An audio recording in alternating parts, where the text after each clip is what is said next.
Hello everyone, my name is Pooja. Today's date is 10 March. Today's video topic name is multi-threading in Java. Multi-threading is a process of executing two or more threads simultaneously. Multi-threading execute two or more threads concurrently in Java. That's why it's called as a concurrency in Java. Each thread runs parallel to each other. Thread is the smallest unit of process. It is a lightweight of the sub process. We can achieve the multitasking by using multiprocessing and multithreading. So let's see the advantages of multithreading. First, multithreading threads are independent. That's why we can perform different operation at a time.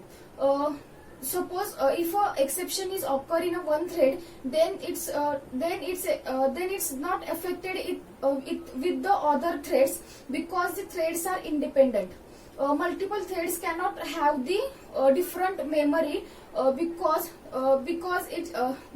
multiple thread cannot have the different memory for the storage. That's why we can store the memory or we can save the memory.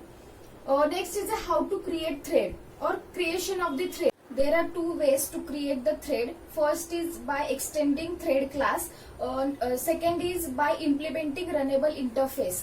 In a thread class, class having the method and constructor, using that we can perform a multiple operation at a time.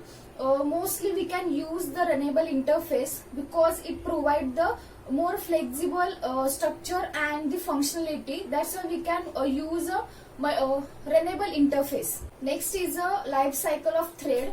There is a 5 stages in life cycle of thread. First is a new, runnable, running, non-runnable and terminated.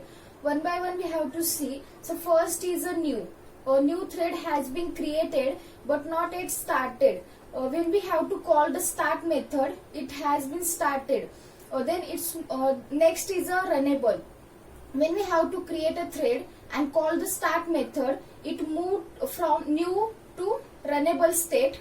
In the runnable state, thread has been running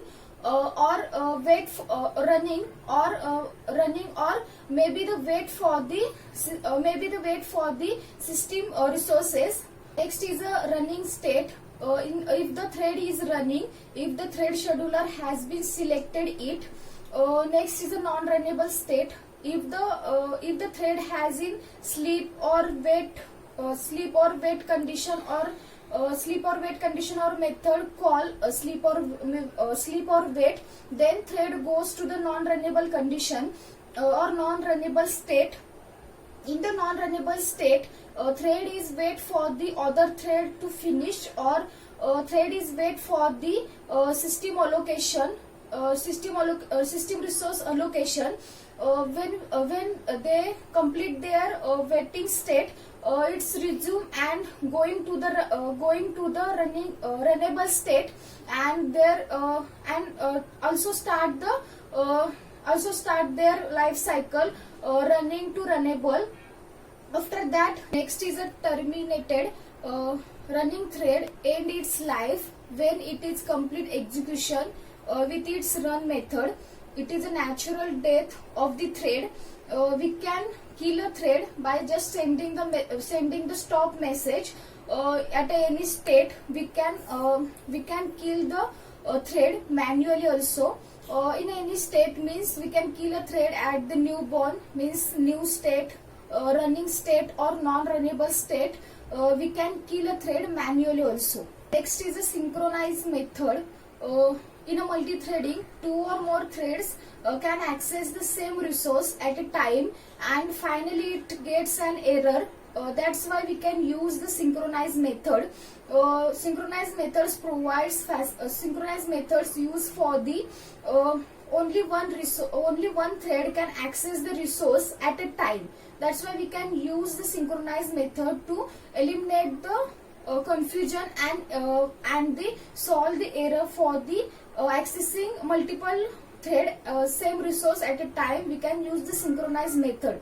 For example, there is some display method and multiple thread can access that display method. So it produce an error. Suppose we have to use the synchronized word in that method, then only one thread can access that method at a time. So syntax is synchronize void display curly bracket open close. So only one thread can access that display method at a time and eliminate the confusion and the error also. Next is a thread priority. Each thread has a priority. Priority represent the digits, means it represent the numbers 1 to 10. Thread decide the execution time of the thread, means which time or what time thread has been executed.